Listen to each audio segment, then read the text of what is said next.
Mira, les neurones són com a petits cablecitos que generen impulsos elèctrics, i ho poden fer a ritmes diferents. Així tenim delta, teta, alfa, beta, gamma. A major velocitat d'oscil·lació, menys distància viatjaran. Vale, i per què t'estic contant tot això ara? Idò, perquè el ritme central del cervell és alfa. Són les zones que estan presents quan estàs prestant atenció a alguna cosa. Com tu ara, que m'escoltes superatenta. De fet, si aquest vídeo t'està agradant, les teves zones estan alfeant al màxim, així que dona-li like i seguim.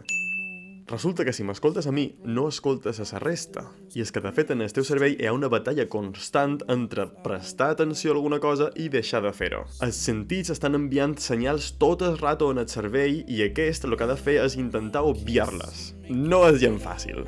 Com més atrapat estàs en el món dels sentits, menys podràs concentrar-te. Quan emets ones alfa, estàs impedint que el teu cervell se'n vagi cap a emocions, sensacions o pensaments random. Vale, molt bé. I com aconseguim aquestes ones alfa? I de la meditació és brutal per augmentar-les. Cada pic que t'asseus, atures i comences a concentrar-te en la respiració, un mantra o escoltar una meditació guiada, el teu cervell està alfeant al màxim. Què opines d'això? T'acosta entrar en meditació? Vols tenir més ones alfa? Te llegeixo comentaris. Au, una forta ferrada.